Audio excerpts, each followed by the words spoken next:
Assalamualaikum warahmatullahi wabarakatuh. Nahmaduka ya ghafuru ya syakuru wa salli wa sallim wa barik ala sayyidina maulana Muhammadin wa ala alihi wa sahbihi wasallam wa ba'du. Yang sangat saya hormati, juga kita hormati, semua kita menghormati Bapak Wakil Presiden Republik Indonesia Profesor Dr. Kiai Haji Ma'ruf Amin. Yang saya sangat hormati Ketua Hebitren Kiai Haji Muhammad Hasibah Hasbuah, juga keluarga. Yang saya hormati Bapak Ferry Warjio sebagai Gubernur Bank Indonesia, Kiai Haji Yakut Khalil sebagai Menteri Agama, Bu Khofifah sebagai Gubernur Jawa Timur, juga Kiai Haji Marzuki Mustamar sebagai Ketua PWNU Jawa Timur. Dalam munajat ini sengaja akan saya sampaikan hal-hal yang ringan, tapi itu menjadi solusi, menjadi jalan keluar bagi kita semua sebagai bangsa Indonesia. Ada banyak catatan sejarah. Dulu kita pernah sukses menghadapi penjajah, juga masyarakat dengan segala kesederhanaannya. Tapi yang menjadikan mereka kuat adalah bermental kullukum ra'in wa kullukum mas'ulun an ra'iyati. Semua kita bertanggung jawab terhadap proses sosial, terhadap proses kemerdekaan, juga terhadap proses berbangsa dan bernegara. Mental ra'in ini, mental menjaga, mental memberi, mental bertanggung jawab, ini yang menjaga kita. Hingga dulu para TNI, para pejuang itu di kampung-kampung dikasih ketela, dikasih gembili, dikasih hui, bisa makan. Gara-gara punya mental memberi ini bangsa kita merdeka. Dalam sejarah paling terkenal adalah ketika Perang Tabuk. Itu sahabat yang saking miskinnya itu punya beras, misalnya di Indonesia kayak beras 2 kilo dikasihkan Nabi 1 kilo, yang 1 kilo untuk keluarganya. Sehingga anggaran perang ini tidak untuk biaya makan, tapi tetap untuk anggaran perang. Karena orang-orang menanggung makannya sendiri. Ini yang penting sekali supaya kita ngadepin pandemi, juga ngadepi problem. Masyarakat ini kita apresiasi, mereka juga ikut berjuang untuk menjaga ketertiban bangsa Indonesia. Bayangkan kalau kita semua ini kriminal, itu penjara penuh dan negara tidak akan mampu menampung kita semua karena kita melakukan kriminalitas, juga keuangan kita tidak cukup. Jadi sekedar tidak melakukan kesalahan itu sudah bagian dari kehebatan kita sebagai bangsa Indonesia. Itu yang dimaksud Nabi, kullukum ra'in wa kullukum mas'ulun an ra'iyati. Itu sebagai mukadimah untuk refleksi atau munajat kemerdekaan. Dan kita sering baca Quran. Kadang-kadang Allah Ta'ala itu suka ngendikan yang ringan-ringan. Allah Ta'ala yang Tuhan ketemu Nabi Musa yang berstatus kalimuwah. Kalimuwah itu seorang nabi yang setiap punya problem itu komunikasi langsung dengan Allah Ta'ala. Saking terkenalnya Nabi Musa sering munajat sampai ketika beliau sakit gigi, itu langsung matur kepada Allah Ta'ala, ya Allah saya ini sakit gigi. Jadi tidak ke dokter, tidak ke tabib, tapi langsung ke Allah Ta'ala. Bersama Allah Ta'ala dikasih tahu, coba kamu ngunyah rumput ini, jenis ini. Setelah dikunyah, Nabi Musa sembuh. Suatu saat beliau sakit gigi lagi. Tidak lagi konsultasi dengan Allah, tapi langsung nyari rumput itu, kemudian dikunyah tambah sakit. Tambah sakit, Nabi Musa tanya, ya Allah ini sesuai resep pertama, kenapa tambah sakit? Resepnya Allah, dulu kamu percaya saya punya kekuatan menyembuhkan, sekarang percaya kamu sama rumput, silahkan minta sembuh dari rumput.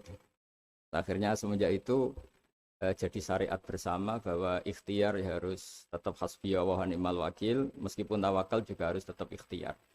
Karena di semua cerita-cerita itu Nabi Musa tidak langsung disuruh berdoa, tapi disuruh ikhtiar, yaitu dengan mengunyah rumput tertentu yang menjadi obat sakit gigi.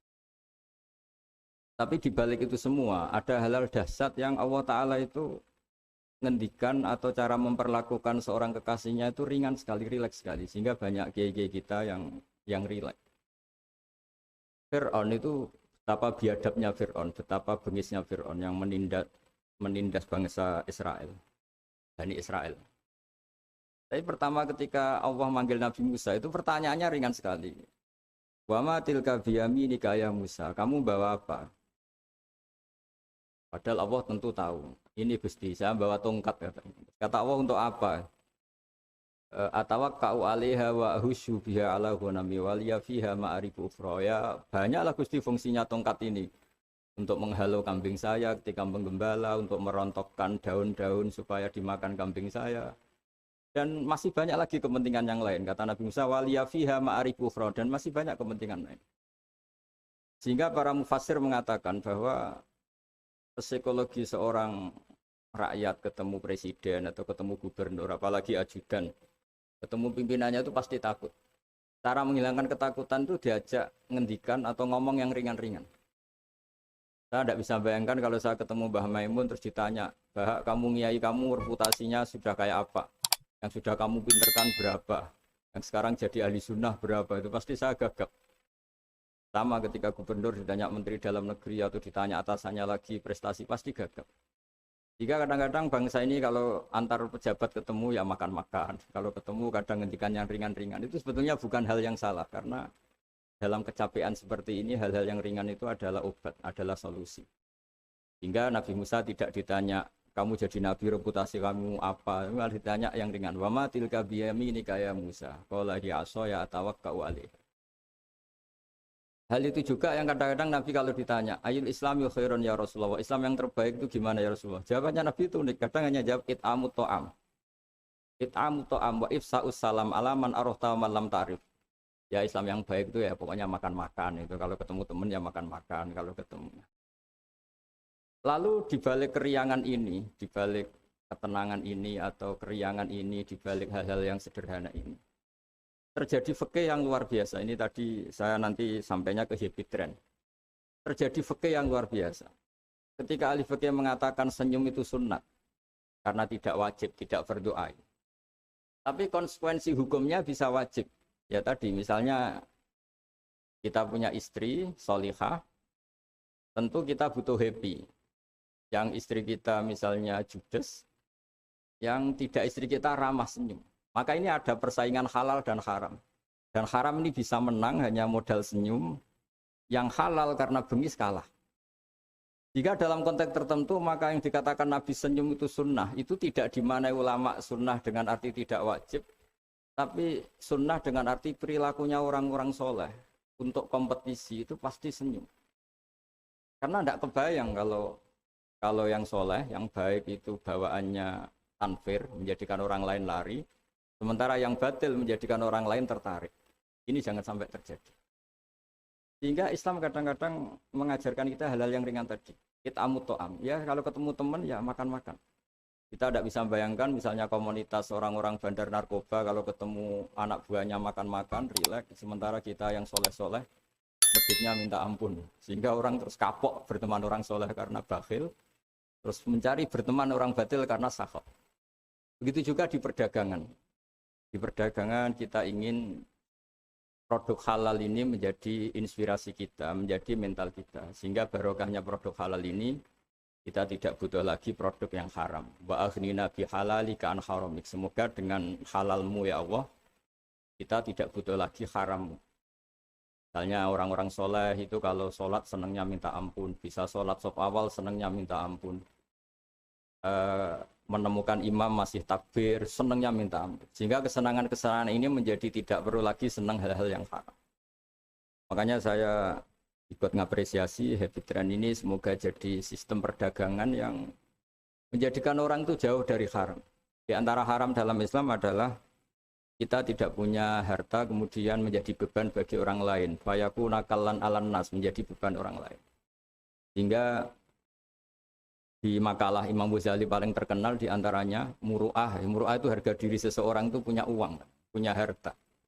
Kata Imam Ghazali menyitir sebuah makalah orang sebelumnya, apa etika orang kalau ketemu teman? Kata orang itu jawabnya bawa uang katanya. Pokoknya kelihatan cukup. Karena kalau kita ketemu teman, misalnya di Jakarta, orangnya sudah kelihatan hanya sanggup sak perjalanan, mesti pikiran pertama wah nyangoni ini, karena dia tidak akan kuat beli tiket. Jadi belum sudah jadi problem. Sehingga di di Ihya di bab Adabul Kasbi, terus di situ disebut Fadhailul Kasbi, keutamaan-keutamaan orang kerja, itu di situ diceritakan betapa pentingnya orang itu kerja, punya aktivitas ekonomi, baik berdagang maupun bercocok tanam maupun apa saja.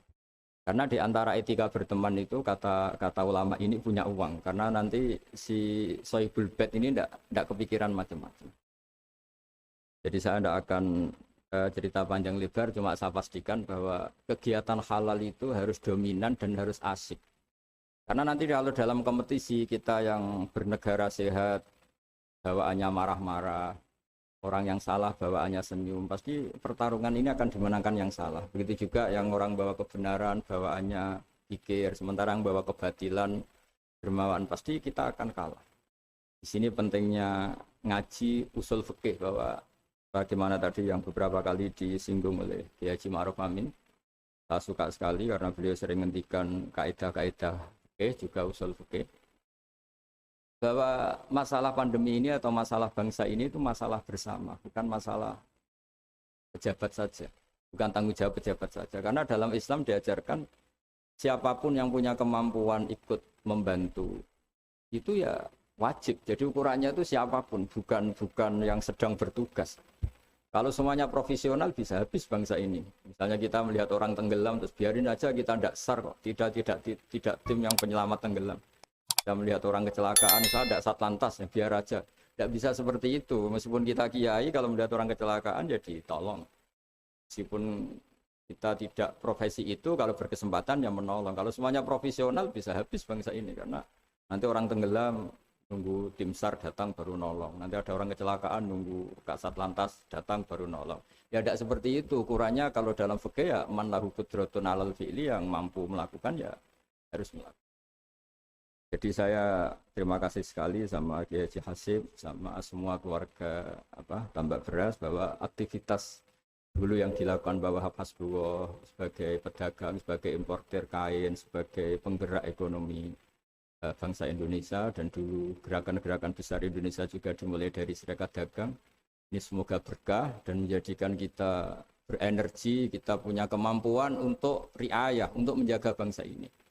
Bukan menunggu dikasih. Tapi kalau kita ikut mentalnya riayah, memberi, menjaga, pasti mental kita ini bersama-sama menjaga. Tapi kalau mental kita tidak ikut bertanggung jawab, miskin nyalakan Menteri Keuangan, tidak pinter nyalakan kiai, ribet. Nanti kalau banyak musibah nyalahkan kiai, doanya tidak mandi. Wong ada musibah itu karena sanksi orang-orang yang nggak jelas, malah kita disalahin, kan ya ribet. Nanti kalau salah-salahan gitu terus ribet. Alhamdulillah kita tidak punya mental seperti itu. Kita ikut semuanya berdoa, Rabbana dzalamna anfusana, kita semuanya merasa salah. Karena ya tadi termasuk salah adalah misalnya pernah suatu saat Nabi Ayub ditanya istrinya, kenapa engkau sebagai Nabi tidak minta doa di entasnya musibah pada diri engkau? Saya sehat sudah berapa tahun? Ya sekitar sekian puluh tahun. Saya sakit baru sekian bulan. Masih lama mana? Ya lama sehatnya. Ya sudah, saya tetap akan jaga syukur itu. Nah, syukur ini penting bukan untuk dablek, tidak peduli, enggak, supaya jaga imunitas. Karena di antara nikmat yang paling pokok itu alladzi at'amahu min ju'i wa amanahu min khauf. Orang bisa makan, hidup kita tidak terancam oleh kepunahan, oleh pembantaian, oleh chaos sosial, itu sudah luar biasa. Karena di antara sifat Allah itu yang memberi alladzi at'amahu min ju', yang memberi makan kamu dari kelaparan, wa amanahum min khauf, dan memberi kamu kenyamanan. Kamu tidak takut. Itu sudah nikmat yang luar biasa. Saya sering bayangkan nikmat ini kayak apa. Kalau kita jadi orang Irak, orang Syria, kayak apa nikmat bangsa Indonesia yang teduh, yang nyaman. Ini harus kita syukurin dulu, bahwa kita ingin nikmat yang di atasnya itu, ya ingin pandemi berlalu, ingin ekonomi baik, oke lah, tapi syukur dulu. Supaya tidak lupa lah bahwa kewajiban kita itu alhamdulillah dulu.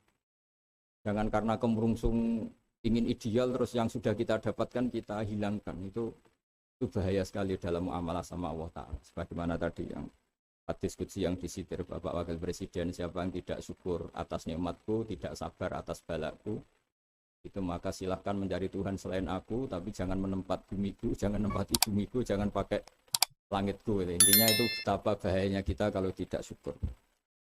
Saya kira demikian, dan saya terima kasih sekali atas kegiatan atau ide happy trend, tapi saya mohon semohon-mohonnya bahwa ini adalah bagian dari meneruskan tradisi dulu, mulai Mbah Wahab, mulai Mbah Hasyim, mulai Mbah Bisri, mulai semuanya lah tokoh-tokoh dari ormas manapun, termasuk dulu ada Serikat Islam, ada Serikat Dagang, karena semuanya ini akan membangkitkan bangsa kita dari keterpurukan. Kita harus jadi kompetitor yang baik sehingga masyarakat ini berkebutuhan yang halal. Karena orang nikmati laba dari dagang, dapat uang dari bisnis, mereka antipati dapat uang dari nyuri, dari korupsi. Jadi semua kebaikan harus dinikmati untuk dalam rangka wa aghnina bihalalika an harami, supaya kita cukup menikmati yang halal sehingga tidak berkebutuhan lagi sama yang haram. Begitu juga dalam berekonomi, berbisnis dan berperadaban. Saya kira demikian dan mohon maaf karena tadi saya harus ngaji dulu Bulughul Maram sehingga tidak bisa ngikuti mulai awal. Dan terima kasih. Assalamualaikum warahmatullahi wabarakatuh.